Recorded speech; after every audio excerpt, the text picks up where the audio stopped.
silly. I'll get it for you. No. No!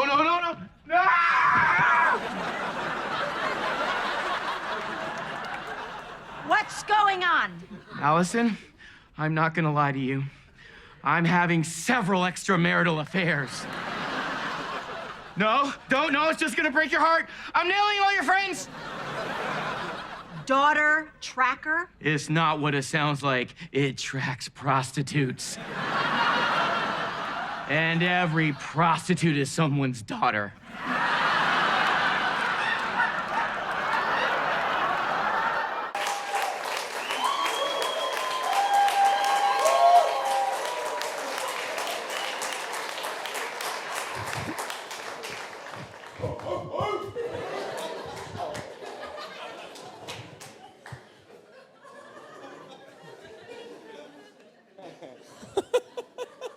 What an entrance! I know. Choreographed really well. Rehearsed well, guys. What were you representing with the dub hand W? What was that? What were you holding up? Win-win, okay, dog. Win-win, of course. I'm here on the East Coast. I'm not going to say West Side. I'm not going to do that, although I just did.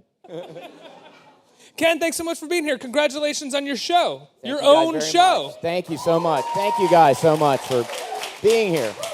Now, how long has this been in the works? Because I feel like when you first started appearing, when you appeared in Knocked Up, and then you started having small roles here and there, you were one of these actors that people were immediately like, he has to have his own show at some point. He's tailor-made for his own show. So how long has this been in the works for you? This has been in the works over about 2.5 years and has been in different incarnations and different networks. And when you're this is my first time really creating anything from scratch or having a hand in creating something from scratch. So it's been a labor of love. And to me, the glass is half full. Just the fact that we actually just get it to premiere something that I had a hand in making, and also, starring in and also producing it, just even and have a hand in writing it, just to even get it on the air in any capacity is like beyond my wildest dreams. I mean, I really think that it's been an embarrassment of riches at this point. So I'm just so excited just to share it with people and to share the subsequent episodes, which are just even more amazing and more full and rich. This is so great.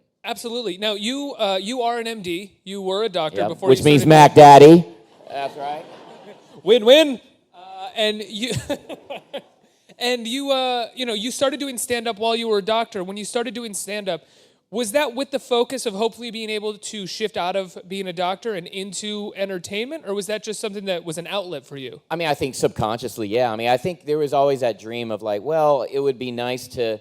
I mean, every doctor dreams of like being a good golfer or being a good whatever. They have these hobbies and these things. And I would be lying if I said that wasn't like. In like my, I don't know, like secret goals or whatever. But I do think that it's more of a, it was more of a, the way I was 10, 12 years ago when I still had my day job, it was just a hobby, and I was very happy just doing that because I had a full-time day job making good money, had a stable living, I was a partner at my HMO, and then at night I would just perform at the Improv or the Laugh Factory, and it was really cool. I got to meet all the best comics in the world, and that was kind of an amazing time. I had the best of both worlds. Did any of your patients ever find out that you were doing stand-up at night or anything and kind of worry about it, or did they? Yeah, I mean, because at work, surprisingly enough, at work, I was very serious and very intense. Unlike my character on the show, that's the main difference. I was, in real life, I wasn't inappropriate, to patients. I was, if anything.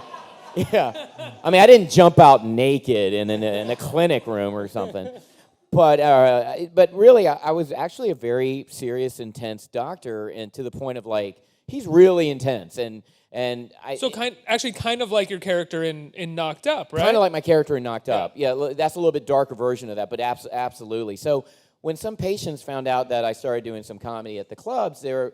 Like, I remember one elderly lady said, "Oh, I saw you doing comedy. I heard you did stand-up comedy. That's so good for you. I thought you were about to have a nervous breakdown." So they were like happy that I had an outlet. They thought I was just so stressed out all the time as a doctor. What did your family think when you started pursuing stand-up while being a doctor? Well, they liked it. They're like, "You're still a doctor, right?" So they're happy. They didn't mind. Oh, then I support. Very good. Have your fun little hobby. Yeah, I mean, because, Mom's getting that $30 check every week, she's going to like it. I don't know. But I think the most telling thing after Knocked Up, because I shot Knocked Up when I had my day job, and for me, it was after Knocked Up I made the decision to kind of, go pro, you know what I mean, so to speak. And it was actually my wife who was like, you just worked with Judd Apatow, you just, Seth Rogen, Katherine Heigl, like Paul Rudd, Jonah Hill, Jason, you literally rubbed elbows with the biggest names of comedy today. And if you don't pursue it full time, you never will. And so it was my wife's urging. My wife's a doctor, also at the same HMO. And when I told my parents I was gonna pursue acting full time, my dad, to his everlasting credit, was like, you gotta, when you make an important decision like that, you have to have support of your family. Your wife is now your family, so you have my full support. Which is really sweet. It was really sweet. So you have my full support. He said you have my full support. Yeah. Wow. Yeah, it was really. And cool. what was your next gig? I don't remember the exact timeline. What was your next gig after Knocked Up? And was there any sort of fear going from one to the next, or did you have stuff lined up happening? I didn't have anything lined up. I mean, it was full of fear. I mean, I think Judd Apatow really took care of me, because right after Knocked Up, he gave me a small part in Pineapple Express, and he knew that I quit my day job, and he actually gave me like 4 or 5 day player roles on his movies that, I have a cameo in Step Brothers that he produced, and, he had Which is a big deal. When you get a day player role in an Apatow movie, it sort of cements you as a part of the comedy community. It's the biggest thing in the world. I mean, I still remember, I was only on the Knocked Up set for maybe 4 days. It was my first job ever, my first major job ever, and I still remember every hour I was there on set. Like, it's so funny now with the volume of stuff that I'm doing on the show and all the hats that I'm wearing, you kind of forget what you've done in the past day or two. But I still, to this day, remember every single day of that shoot. It was still very, very special. So what's it like for you to be wearing all these hats on this show? Did you ever think that you would want to create a show and be in like the head of a show? Or was it for you just to be able to act as a comedian? I mean, I think first and foremost, I just wanted to act. So I never really had to try to produce my own things. I think you have these dreams as an actor. You want to control your own content or have as much control as possible. But never on this level. I thought I would be, a producer and one of the writers and helping out in the editing of the episode. So I really have a say. I have a say in everything on this show, and many times it's the ultimate say, before it goes to network. So it's pretty unprecedented for me, the amount of like behind the scenes work I have to do. So you really have to put on a lot of different hats as a producer and not think about yourself and think about the whole show. So it's a very consuming job, but I'm learning a lot. I mean, it's the blast, man. I've had the best time just learning. What's the most fun part about it? I think the most fun part was the prep. Like, we had 10 weeks of pre-production. We're in the writer's room for 10 weeks before our first episode.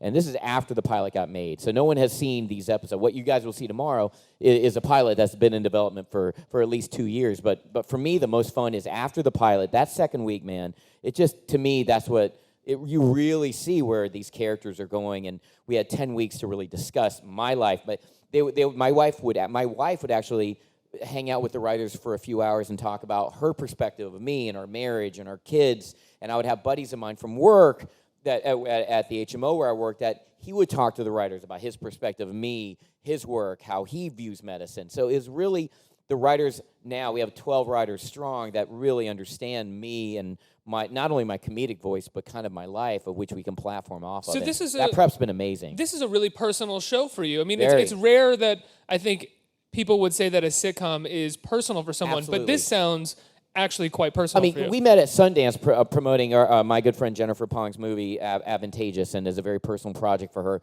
It's so rare that I never thought in a million my passion project would be a multi-camera sitcom on ABC Friday nights, and it is, though. It really is something that is, I really care about it so much, because to me, it's, even if the audience is not seeing some of the personal stuff, that's fine, because they're laughing and they're having a good time, but there's so much personal stuff and more nuance than it's given credit for in the multi-camera genre. Like, for example, we're a second-generation Asian-American family. In the pilot, Molly's getting her driver's license. There is no hacky Asian driver joke in the thing, It's just like you're not seeing a world of an Asian-American family from the perspective of a white man. You're seeing it from an Asian-American man who really, this is how we talk sometimes we talk cultural, but most of the time we don't. You know, I'm a Korean man. I have a Vietnamese wife, and our kids are of Asian descent. So we talk just like everybody else, except maybe on holidays or whatever. You know, I mean, things come up. But when we have in-laws and stuff, certainly there are culture clashes. But to me, I wanted to normalize that. And if some of them are just kind of like, oh, these are kind of simple situations. Oh, they're kind of doing the same things white people are doing. Or maybe this is kind of doing the same thing you see in any white sitcom. To me, that's actually progress, because this is the first time you're seeing that.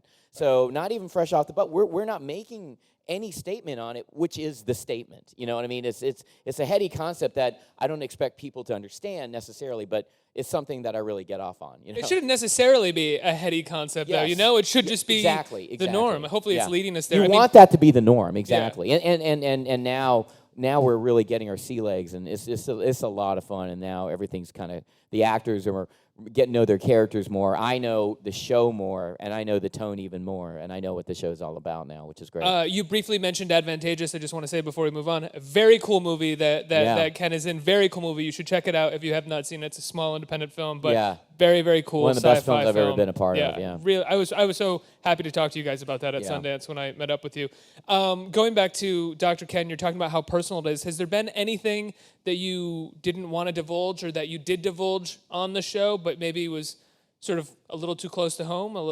You know, it's funny. There are certain jokes or certain comments that I would actually bump on, and I was actually being conservative. I don't know, maybe it's too much or too personal. And ironically, it was my wife was like, "This is great. Just use it. It's not too personal." So if anything, people would think normally I would be the guy like being aggressive because I have an aggressive style of comedy, being so aggressive about it, and I'm going to be like, "Oh, we'll do everything." I'm actually behind the scenes more cautious and more sensitive about things. Oh, I don't want to do this. I don't want to do this. And it's actually my wife telling me, you know, this is great. You're lighten up. This is fine. So no, there is nothing that I've been uncomfortable with at all. You know, is it nice to go into playing this character? I mean, I know you're also doing a lot more, but going into playing this character after doing your character on Community for so long, who is so funny and incredible character, but is also just, you are literally popping out of mouse holes at times and screaming at people. Like, I mean, in this you have a job. You're I'm taking myself out of the equation, but even if I was never on the show, I think Community is like the best sitcom in the last 10 years this side of Arrested Development, 30 Rock.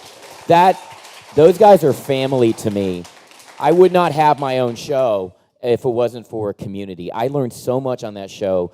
Dan Harmon is one of the smartest men I've ever met in my life, much less in comedy. And this cast they had on Community, everybody's a superstar now. And the fact that we're all really tight friends and family, we got to get that movie out there. I mean, you know, we got to get that movie. It's just, we got to get that movie. It's so interesting, the sitcoms that end up kind of making superstars. It's not the biggest sitcoms in the world that make superstars. It's the ones that small groups of people like. It's the ones that creative people actually like. Community, Arrested Development, all those people have gone on to be superstars, but those shows in their time weren't as successful as they should have been. And I don't think that was the goal. I always thought I tell you, the best thing about Community was going to the table reads and reading the first draft of every script because they were so good. I mean, they had Dan Harmon's prints all over them, even if he didn't get authorship credit, just to read their words for the first time and laugh so hard. I mean, it was one of those moments where I was just talking to Danny Pudi last week that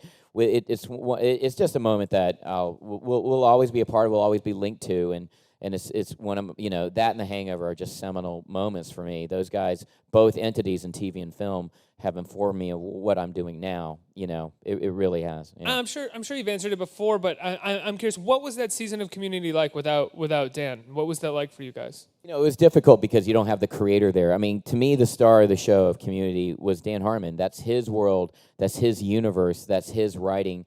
You know, we were just all willing soldiers. If he's like, hey, jump in an air vent, we will. You know, hey, I want hot coffee poured on your head. Even if Ken Jeong didn't want it, I'll do it for the show. You know, things of that nature, we would just jump into fire for that guy because we know he's right, you know. And to have everybody, and led by Joel McHale, who just the biggest, you know, soldier of that show, we would all just, like, follow his lead. It was one of those things where, but getting to your question, yeah, it was naturally when you don't have that spinal cord there, you know, what you have is just a series of bones that are about to break. I mean, it was definitely difficult, but I definitely think it made the whole cast, when he came back, it became even more special, especially that season 5, because he was like a phoenix, you know? And I think that if that hadn't happened, we would not have been able to have these amazing 5th and 6th years. You know, so I think everything happens for a reason, and I think that, I don't know what that reason is, I'm not even trying to go there, but I think it just happened, and we made the best of it, and I think it's community because of that, and I think because of that gas leak year, we had an amazing 5th and 6th season, and you got to appreciate each other more. I think when Dan Harmon came back 5th year, I think we appreciated everything. Just tasted better. We didn't take anything for granted, and I think those are good. I always said, like, in rock and roll terms, like, Dan Harmon coming back, I'm like, Red Hot Chili Peppers are one of my favorite bands, and John Frusciante is one of my guitar heroes. I mean, I love that guy. So you had the Under the Bridge, John Frusciante. He left Red Hot Chili Peppers, came back, and then he did, like, Scar Tissue, and By the Way, you know, like those monumental Californication. They had so I felt like the 5th and 6th years are the Californication years of the, you know, of the Chili Peppers. Love John Frusciante's solo albums too, though. Incredible. Me too.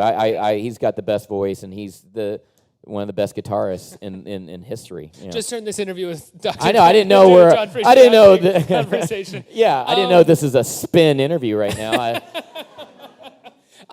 When it comes to The Hangover, were you surprised? I mean, not just at the success of The Hangover, but how much they were going to be bringing you back for 2 and 3? How much it seemed like Todd Phillips really latched onto your character as a key component? I was completely surprised. I remember right before maybe you're great in the first one, but you're also, you know, you could see the sequel being, all right, let's take these 3 guys and just move them somewhere else. Absolutely. With none of the same, no reoccurring characters. Yeah, I mean, as an actor, you don't get your hopes up, so I don't, you know, I didn't have any sense of entitlement from that. I thought, well, The Hangover happened, and it just gave me a career, and you know, and allowed me to go on. I got Community soon afterwards, so I was up and rolling. You know, I was so happy. So it was an embarrassment of riches when Todd, like, emailed me and said, no, he called me and said, yeah, we'll be requiring your services again for Hangover 2. It'll be bigger, it'll be better, and you'll be hanging out in Bangkok with us. You know, so it was one of those. And then in Hangover 3, you know, it was even an even bigger part. And so for me, again, you know, I owe everything I've done in the last 6 years, I owe to The Hangover. If it wasn't for The Hangover, I wouldn't be talking to you. I wouldn't be having Dr. Ken. I wouldn't be having Community. It just opened up my life. It changed my life from black and white to Technicolor. I just cannot say enough great things. I mean, they're my family, you know. Absolutely. I think we have some time for audience Q&A. Does anyone have any questions right here? How does the experience of being a lead from traditionally being the comic relief in a sort of show or movie, how does that differ for you? It's harder because a lot of lines that I have to memorize now are just expository lines, so they're not jokes. It's just kind of like describing what the episode's going to be. Like, oh, what's wrong, Ken? Oh, man, I have to take Molly to the recital today. And then, so you're doing that. You know, I find myself having to do more of those lines, and the challenge is, you know, trying to add a little joke on top of that. So there's a lot of plot that I have to just drive, and then the challenge is to try to do a joke or throw the joke to somebody else. You're doing the setup for the other character to have the blow or the punchline in that. So, but that's something that I love doing, because if you looked at my work before The Hangover, like in Knocked Up, I was really doing a lot of the exposition and doing a lot of that. So a lot of the more of kind of the underappreciated aspects of acting, you don't have the joke and just supplying plot, you know, I love doing that because I really take pride that I can do that just as well. Next question. Okay. What's that? What's right? What's that? Win-win. Win-win. I was curious. I was curious to see what your process is for acting when you jumped out of that trunk and you were naked. Was there like any past thing you pulled on when you jumped into that scene? Because it looks like you're really into it. I have an add-on question for that too as well. What did you were a doctor before this. So what was your family's response when they saw the movie, or when you told them, yeah, the scene that I'm doing tomorrow, I'm going to jump out of a trunk naked? And Right. Well, there's this deeper story attached that is another day at another time that's been well documented. But from a pure comedy standpoint of jumping out naked, I was aware that, like, Old School is one of my favorite movies of all time, done by Todd Phillips. Will Ferrell was naked in that movie. And it's like, what if you just take it up another notch? And then, because in the script it had Mr. Chow jumping out of the trunk with his shirt off and his slacks on. So I was like, well, why? To me, it's just screaming in the middle of the movie. It's going to happen. just jump out naked. And then what the hell's going on? This guy's jumping out naked with the crowbar. And then also knowing just the few films I'd done prior to, what if like that doctor from Knocked Up jumped out naked, that no one would see that coming. And so I really felt, it was kind of at the right place at the right time situation. And I remember I pitched it, that was my idea, I pitched it to Todd Phillips, and I said, what do you think? Would it be cool if I did a take where I jumped out naked? He was like, you don't have to tell me twice. So that's what he said. And I remember telling Bradley Cooper about that, and he knew where I was. We had worked together on a movie a year before, so he knew as an actor, like, he knew what value this would bring to the film, and we were so excited about it. And so I was jumping naked on his shoulder for like over 40 takes. It takes that, and then Bradley just turned to Todd. He goes, it never dawned on me how freaking weird this really is, to take myself out of it. But, it just turned out to be, it just happened, and now I'm here. I mean, that's just kind of what happened, I'm so grateful for that moment, yeah. Next question. Hi, Ken. Have you always wanted to be an actor and just went into medicine because it's the more socially acceptable Asian kid career and did the comedy on the side, or have you always wanted to be a doctor and then comedy was the alternative? I didn't know what I wanted to do as a kid. I thought my career would be in academics. I didn't know if it would be medicine or if it would be science, and my dad's an economist, and I come from an academic family. My sister is in academics. Her husband's in academics. So I thought that would be the route. Maybe I would work in a university doing something. I thought that was so. And then, well, if I was lucky enough or smart enough to get into med school, that would be amazing. I didn't know if I could do that. And then somewhere around late high school, early college, I started performing, and then I just never had any aspirations to be an actor or a performer until college. So I was a late bloomer in all this. So to me, you just never know until you know. You really don't know, and that's something what we impart to our kids. They're 8 years old, and they'll discover something that I've never thought of, and I want to encourage that. So, like, one of my daughters, Alexa, she's 8. She is really into gymnastics, and now she had her first gymnastics meet last weekend, and she had her little, like, first place, or superior ribbon rating, on a floor routine. Neither Tran maybe had taken a couple of gymnastics class, but never. But Alexa really just right now she has a passion for that, and I mean, I don't have a gymnast body. I don't, unless a gymnast ate like 3 donuts a day. I don't know. But really, it's so great to cultivate in our kids. I don't know what you do, what you're going to do, but it's an ongoing process. And if you find something you're passionate about and have an aptitude for, just go for it. Did changing your careers change the way you started dealing with your kids, or the way that you thought about childhood and thought about raising your kids? What's happened to me in the last 6 years exactly informs me of what I've told my kids right now. Absolutely. Last question from the audience. Hey, Ken, huge Community fan. And I'm not going to ask when the movie, it's going to happen. I know one of these days it's going to happen. I would like to know, where would you like to see it go with the characters? Where do you see it going? I mean, I don't know. That's something, honestly, to ask Dan Harmon, because he is so much smarter than all of us, and this is his universe. I mean, for me, just as a fan and taking myself out of it, I mean, I would love to... I think I would love to see like some sort of Troy arc, because Troy had left on the Childish Tycoon with LeVar Burton, at the end of, or the beginning of season 5, and to me it's a natural, at least a natural plot point. Who knows if that will happen, but whatever Dan comes up with will be better than what I just said. So, I just want the gang to get back together because they're my friends and family. Ken, when is Dr. Ken on? When can people see it? Tomorrow night on ABC, 8:30 p.m., 7:30 Central. I think everyone's going to check it out, right? Thank you guys so much. Ken, thank you so much for being here. Thank you. Thank you.